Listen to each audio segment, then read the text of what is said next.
Hello guys, welcome back to another episode here on African Confessions. So I'm going to narrate for you this story that was forwarded to me by one of our admins. The message reads like this: Hello my dear, can you please post for me as anonymous?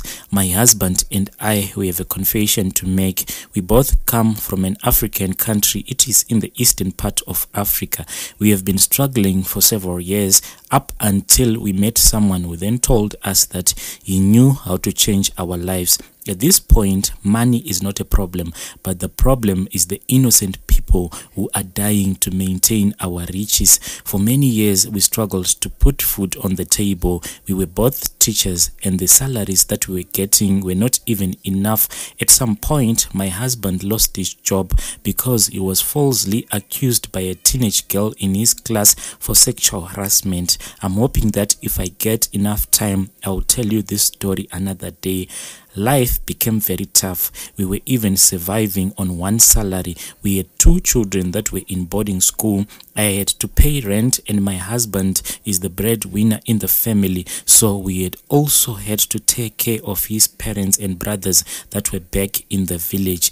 A few months later, I was involved in a terrible road accident, and I had to be admitted in the hospital for 6 months. It was just a hit and run. The guy was never found. Whilst I was still in hospital, I would ask myself every time, whilst I was in hospital, a pastor would come and try to pray for me, but I kept on asking him the same question: if God is full of love, why does he allow us to suffer? Because I had suffered so much.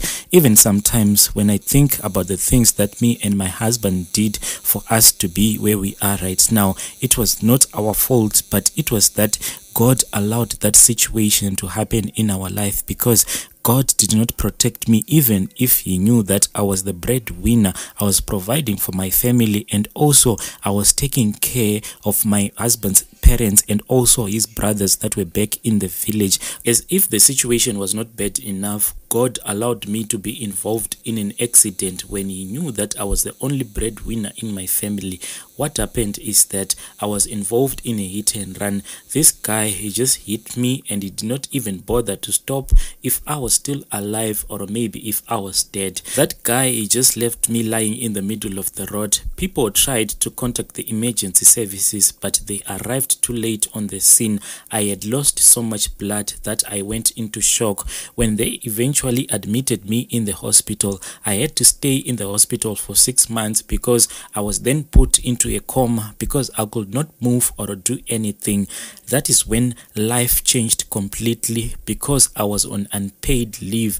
Life became so hard, and I felt as if the Lord had deserted us. When I regained my consciousness, that is when I realized that I was on unpaid leave, and my husband had grown so thin because of lack of food. According to him, he was telling me that some days he will go for 3, even up to 4 days without eating anything. He would make sure that the kids would eat first before he himself would eat anything. So he told me that he would take his belt, then he will tighten that belt around his stomach so that at least he can go for 2 or 3 days without eating anything. Then my husband told me about his plan. He told me that there was this other teacher who was a Muslim teacher, but we used to work together in the villages. So this guy had told my husband that he had gone to their mosque and asked for money because he wanted to go to Europe.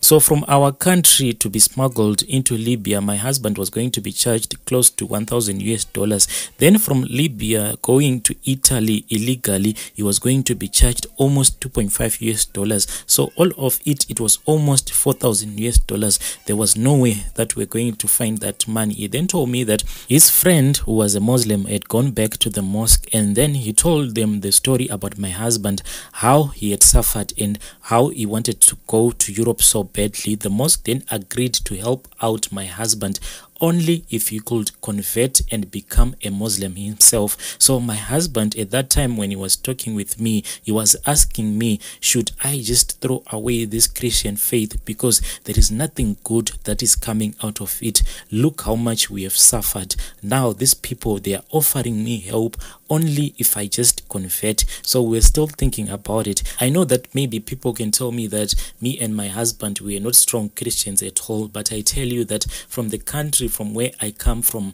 being a Christian, it is a risk because sometimes you can be kidnapped for your faith. But when I looked at my own situation, God was not answering at all. It is not easy knowing that your kids are going to bed hungry. When I looked at my husband, he had grown so thin because he was not eating anything, but on his part he kept on believing that maybe God was going to answer us, but the answer never came. So whilst my husband and his friend were still waiting for those smugglers to come and pick them up, a strange thing happened. There were about 20 people from our village, people that we grew up, people that we knew. They had left going to Libya on their journey to Europe. All of them, they died in the sea. Their boat just turned over and all of them, they just drowned in the sea. So when my husband heard about that news, I just told him that you are not going to go. If we are going to suffer, we will just suffer until we die. But the most painful thing was that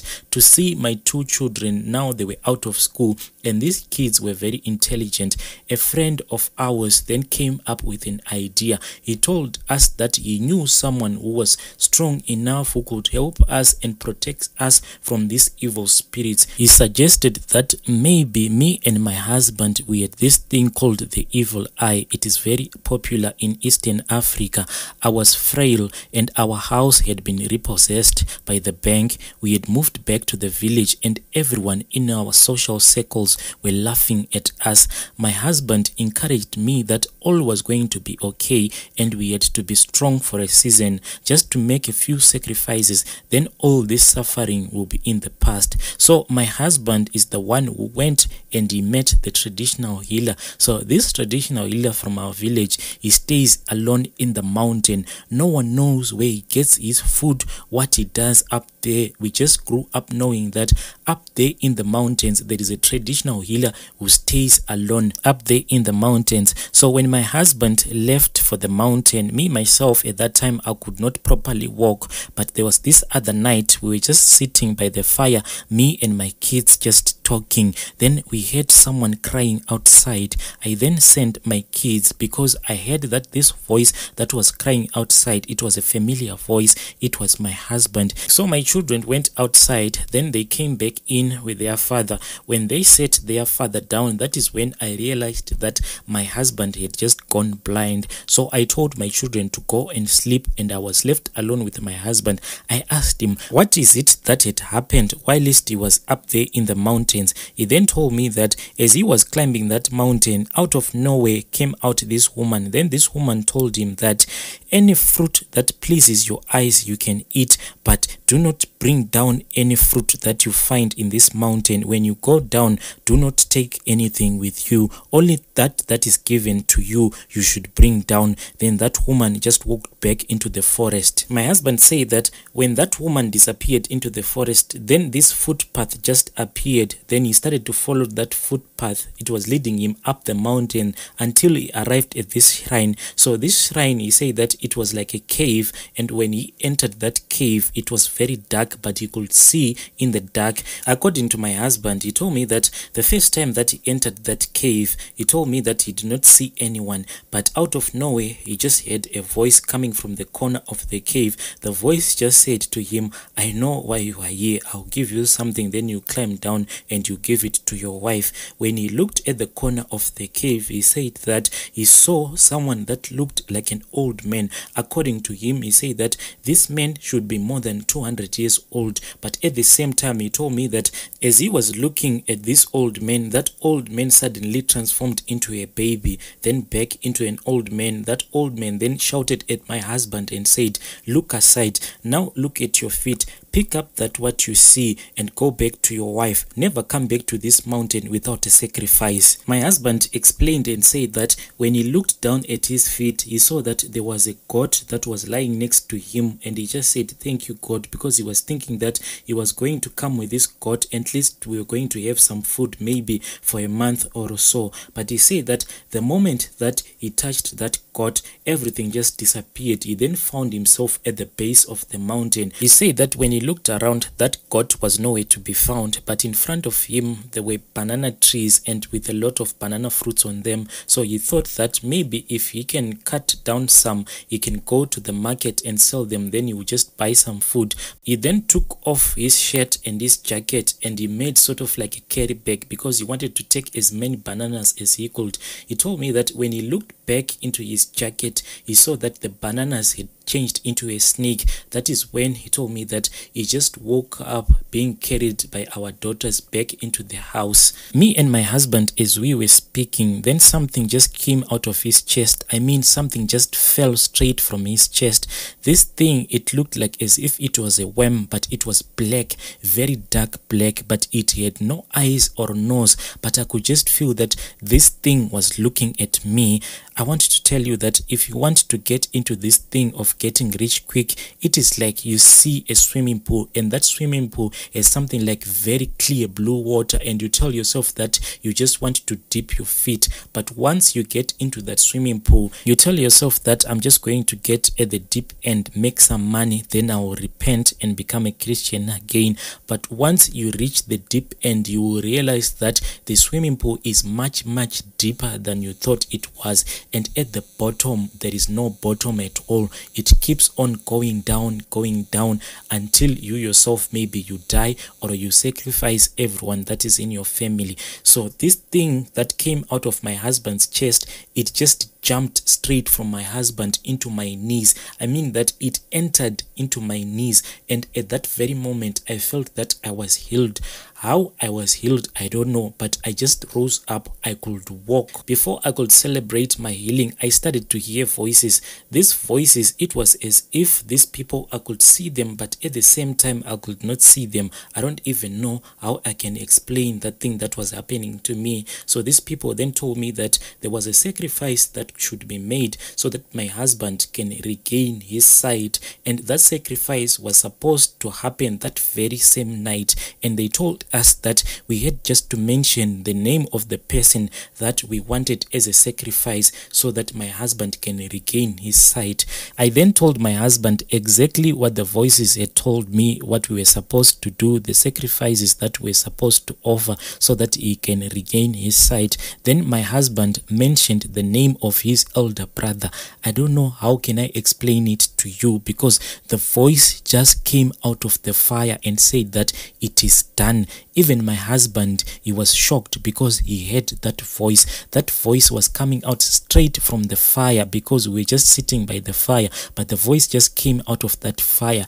Then after 2 days, we heard news that my husband's brother had just passed away, and me and my husband, we were supposed to attend that funeral no matter what. So in the village from where we come from, we don't have this inside bathroom. Sometimes we go to the river to bath, but most of the times we have this shelter whereby we just built a shelter at the back of the house, so you just go in there, then you bath. So at that time my husband had gained some of his sight, but not all of it. He could only see things that were close enough. So he went to bath, but he came back with a bucket and a towel in hand. I asked him what had happened. He told me that when he wanted to bath, he found out that there was no water in the bucket, so he collected more water. When he wanted to bath again, he found out that the water had just disappeared from the bath. That is when he heard the voice telling him that you cannot go to attend that funeral or to go and see that dead body, because your brother's body, it is not there. We have taken it already, so there is no reason for you to go there. I cried a lot because I was so afraid. I kept on asking myself, what is it that I had gotten ourselves into? The night that my husband's brother was buried was the night that my husband regained his full sight. We were just sitting, then he started to point at my legs. He said that, look, that thing that is coming out of your knees. When I looked, I wanted to scream, but I didn't want to wake up our children because that worm that had entered into my knees was now coming out. But now when it was coming out, it was as if it had skinned like a real human human being.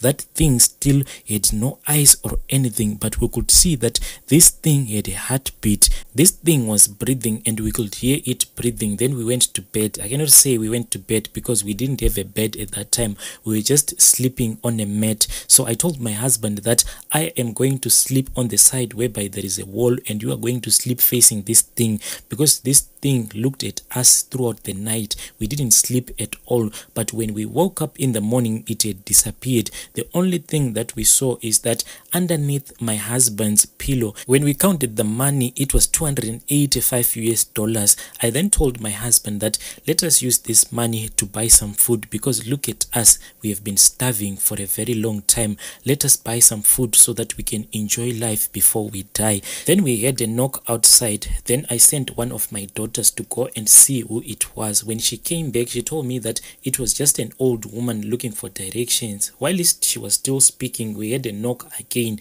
She went outside and she came back and he said that it is that old stupid woman again. She has come back, but now she is saying that she wants to speak with you, father. So my husband went outside. I then followed him. I told my children to remain behind because I thought maybe there might be robbers or anything. When we went outside, me and my husband, we expected to see that old woman as my daughter had told us, but to our surprise, this woman was quite a very beautiful woman, but in her hands she was holding a naked newborn baby. When we went indoors, my husband then told me that this baby is the old man that I saw in the mountains. This young woman then told us that the money that you found in the morning under your pillow, only use that money to buy a goat and nothing else. And after you have bought this goat, come here and slaughter it. Collect its blood while the blood is still warm. Then you put it in your room and leave it there. Cook all of its meat, and when you cook the meat, only use water that you have collected from the river. Do not put any salt into the meat, and eat this meat before sunset. And when you eat, do not chew any of the bones. Any meat that will be left, please keep it outside for the rest of the night. And the pots that you would have used to cook this goat, go and wash them by the river before sunset. And that is exactly that we did. Our children did not understand exactly what we were doing after we had bought that goat. When it was dark outside, it was as if there were hyenas, it was as if there were lions fighting for the meat. It was noisy throughout the night. I called my daughter and I asked her, do you hear anything outside? And she said, I don't hear anything. So I knew that it was only me and my husband that could hear this sound. Then that voice came back, and that thing that looked like a worm, it just appeared in the room. Then it told my husband that take that blood of the goat that you have collected and pour it on top of me. And then my husband took the blood and started to pour it on top of that thing. After he had finished pouring blood on that thing, it transformed into a little human being. Then it said to my husband, to you, money is going to flow like a river, and like a river that never stops flowing, money is going to flow to you. Then that little human being just disappeared. But I tell you that from that night going onwards, money started to flow. It just came. It was as if we had a printer that could print money in our own house. Because what would happen is that, for example, if you could go out, maybe you are holding $100, you just wanted to buy something, then you spend the rest of the money and you come back home without anything. But when you check your pocket, you will see that in your pocket, that $100 that you had used will be back in your pocket. But not just that $100, sometimes it will come back with other $200 bills. Sometimes it will be maybe 120, sometimes 150. How the money got back into my pocket, I really don't understand. Dear listeners, we'll come back with the rest of the story tomorrow. Let's meet again in the following episode.